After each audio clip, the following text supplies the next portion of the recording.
The karma of love. Why you attract your partner. Have you ever met someone and instantly felt like you've known them forever? Or perhaps you've wondered why some people find loving, supportive partners, while others seem trapped in a cycle of difficult relationships. What if I told you this isn't random chance or luck? Today we're exploring something that affects every single one of us. The hidden karmic forces behind who we attract in love and relationships. By the end of this video, you'll understand exactly why certain people enter your life and how to transform your relationship patterns forever. This isn't just another dating advice video. What I'm about to share will completely change how you view every connection in your life. Before we dive deeper, I want to ask you something. Have you noticed recurring patterns in your relationships? Maybe you keep attracting partners who can't commit, or people who don't value your worth, or relationships that begin beautifully but always seem to unravel in the same way. Drop a comment below if you've experienced this. I read all your thoughts, and I'm certain you'll discover you're not alone in these patterns. There's a profound teaching from Zen Buddhism that applies perfectly to relationships. In the Dhammapada, Buddha taught, "What we are today comes from our thoughts of yesterday, and our present thoughts build our life of tomorrow. Our life is the creation of our mind." This wisdom extends beautifully to our relationships. Master Honi, drawing from similar Buddhist wisdom, expressed it this way: "You can only marry someone whose blessings match your own." Consider this deeply for a moment. What if your relationship isn't determined by dating apps or social connections, but by the energy and karma you've cultivated over time? A person with abundant positive karma naturally draws in a partner with equally harmonious energy. Someone carrying challenging karmic patterns will attract relationships that mirror those very challenges. In Zen Buddhism, this reflects the principle of Inga, the Japanese term for cause and effect. Every action creates a corresponding reaction. The Zen masters teach us that nothing happens by accident. Everything arises from causes and conditions we have helped create, whether consciously or unconsciously. Your relationship experiences are no exception to this universal law. Let's explore what this means practically for your love life. Imagine your relationships as a karmic ledger, or what Zen practitioners might call your karma account. Every compassionate, honest, and loving action deposits positive energy into this account. Every instance where you manipulate others, act from selfishness, or cause harm creates karmic debt that must eventually be balanced. Here's what's truly fascinating. This karmic account isn't just affected by how you treat romantic partners. The Zen teaching of interconnectedness, or Indra's net, shows us that every interaction affects the whole. That stranger you were impatient with, the friend whose kindness you dismissed, the former partner you disappeared on rather than having an honest conversation. All of these actions shape your relationship karma. I invite you to reflect on your most recent significant relationships. Were they characterized by mutual respect and support? Were they filled with recurring conflicts and pain? Were they somewhere between these extremes? Your honest assessment reveals important insights about your current relationship karma. Let me share a story I once heard from a Zen teacher. A woman named Sarah kept attracting controlling partners who would initially shower her with affection, but eventually become possessive and jealous. Through meditation and self-reflection practices, she realized she had a pattern of using her charm to create emotional dependency in others, then withdrawing when they became too attached. The controlling partners were perfect karmic mirrors, reflecting back to her exactly what it felt like to experience emotional manipulation. Once she recognized this pattern through mindful awareness and worked to heal it, her next relationship developed with much greater balance and health. The Buddha taught that suffering arises from attachment and ignorance. In relationships, our suffering often comes from attachment to patterns we don't even see clearly. Let's explore why some relationships feel so challenging from a karmic perspective. Zen Buddhism teaches us to look deeply at our suffering to find its roots. When we do this with relationships, we discover they typically fall into three categories. The first type are mirror relationships. These partners trigger your deepest insecurities and wounds because they're reflecting aspects of yourself you haven't yet acknowledged or healed. Zen masters would call this kensho, seeing into your true nature. That partner who criticizes you in ways that feel deeply familiar, not coincidence, but karma.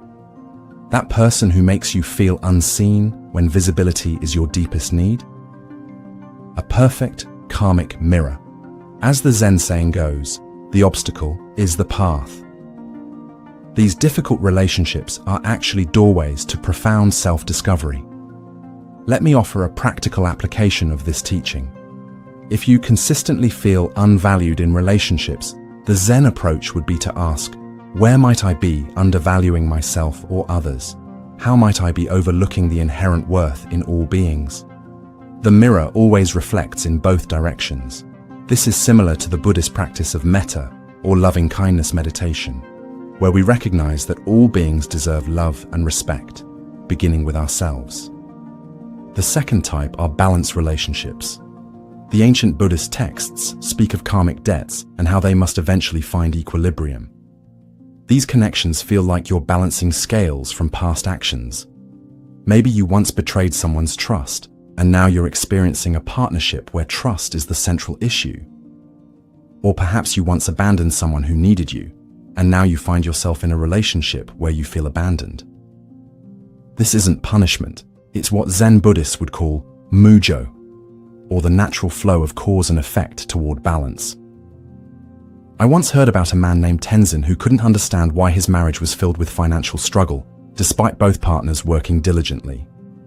Through Zazen meditation practices, he came to recognize a lifelong pattern of carelessness with resources and taking support from others without genuine gratitude.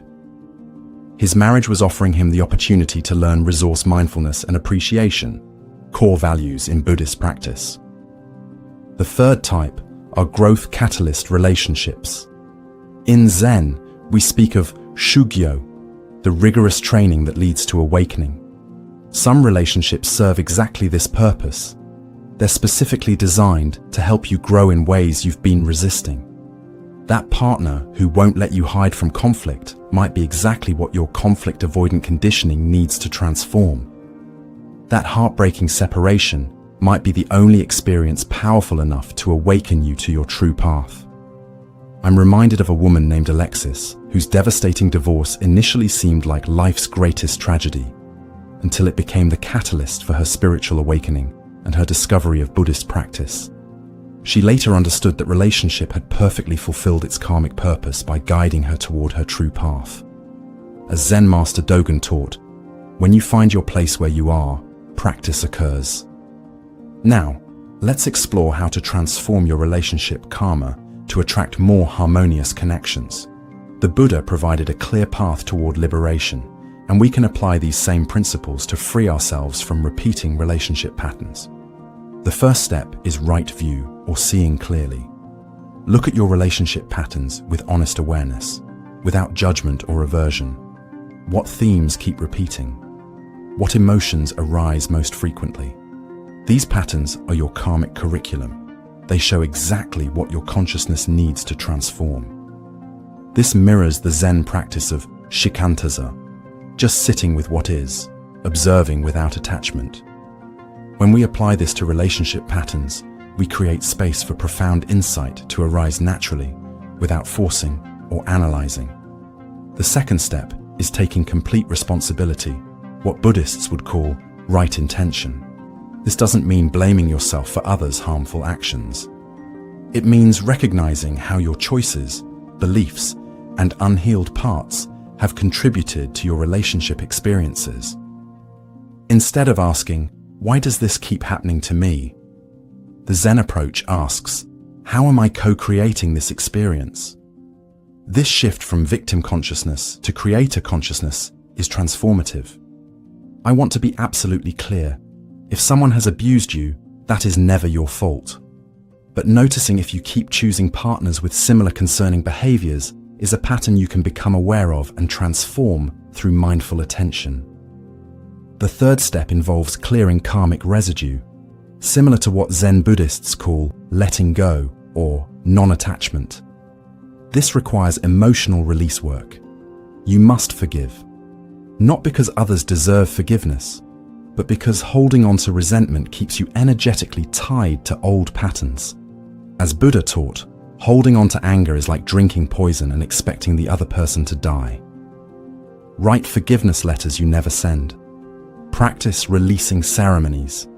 Sit in meditation with old wounds, allowing them to dissolve in your awareness. Every bit of emotional baggage you release creates space for new, healthy connections to enter. The fourth step focuses on cultivating wholesome karma, what Buddhists call right action and right speech. Remember that karmic account we discussed? It's time to make substantial deposits. Practice being the kind of partner you wish to attract. Speak truthfully when deception would be easier. Choose kindness when indifference is tempting. Show up with consistency. Establish healthy boundaries. Express sincere appreciation. The Buddha taught that our actions create seeds that will eventually bear fruit. Plant beautiful seeds now for future relationships. Here's a powerful practice drawn from Zen Buddhist tradition. For the next 21 days, practice what's called aware appreciation. Find something to genuinely appreciate about every person you interact with. Acknowledge it, either silently or aloud. This mindfulness practice can dramatically shift your relationship karma by changing how you perceive and engage with others.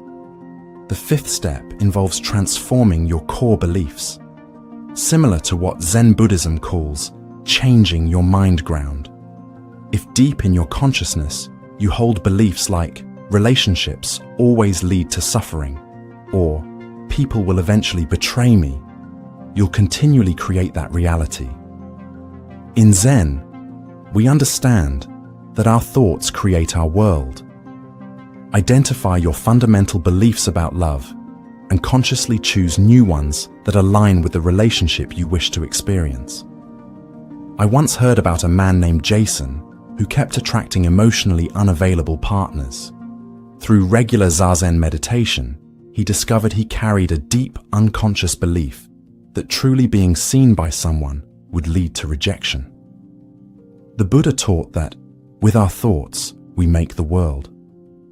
Once Jason recognized and transformed this belief through mindful awareness practices, his relationship patterns shifted completely. How will you recognize when you've transformed your karma and attracted a relationship that reflects this growth? Zen Buddhism offers us beautiful guidance here too.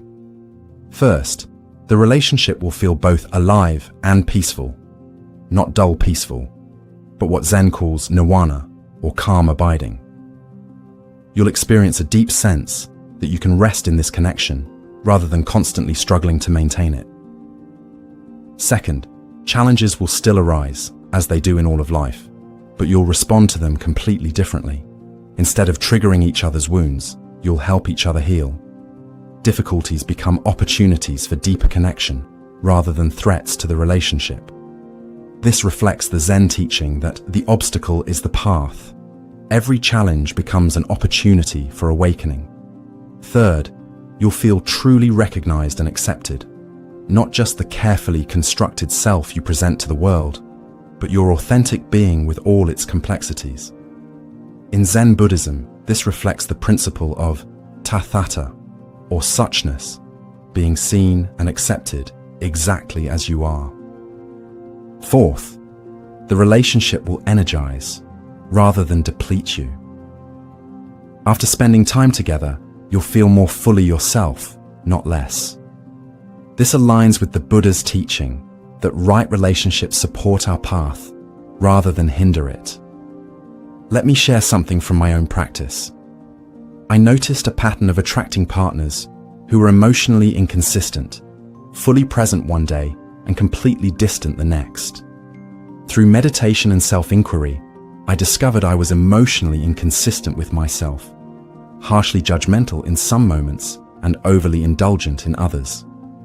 As I developed a more stable, compassionate relationship, With my own consciousness, through regular Zen practice, my relationship patterns naturally transformed.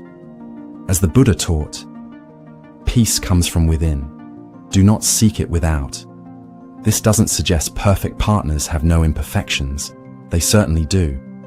But their particular growth edges won't precisely align with your deepest wounds in ways that create continuous suffering. Instead, your strengths will complement each other's areas for growth, creating a balanced dance of mutual evolution. This reflects the Zen understanding of harmony, not sameness, but complementary energies working together. Let's make this wisdom immediately applicable. Here's a practice you can begin right now, drawn from Zen tradition. Identify your most challenging relationship pattern, the one that causes the most suffering. Sit in meditation with the question, what is this teaching me? What needs healing within my own consciousness? Allow the answer to arise naturally without forcing it. Journal about your insights afterward. Remember the wisdom of Master Honi and the Buddha. Your relationships aren't random accidents or luck. They're direct reflections of your karmic energy and consciousness. This understanding is actually empowering because it means you have the ability to transform your relationship experiences by transforming yourself. As the Buddha taught, you yourself, as much as anybody in the entire universe, deserve your love and affection. This self-compassion becomes the foundation for all healthy relationships. If this teaching resonates with you, please give this video a thumbs up and share it with someone who might benefit from this wisdom. Comment below with your most significant relationship insight. I read every comment and often find inspiration for future Moon Mind Temple videos and your experiences. Don't forget to subscribe and activate notifications. Thank you for spending this time in contemplation with Moon Mind Temple today. As we conclude, I leave you with this Zen saying, the love you seek is not waiting somewhere in a distant future. It is emerging through your awakened consciousness right now, with every choice you make. Thank you for spending this time in contemplation with Moon Mind Temple today. As we conclude, I leave you with this Zen saying, the love you seek is not waiting somewhere in a distant future. It is emerging through your awakened consciousness right now, with every choice you make. May your relationships reflect your highest evolution. See you in the next video. Before you go, I'm curious, what was your most meaningful realization from today's teaching? Share it in the comments below. Until our paths cross again, may you walk in mindful awareness.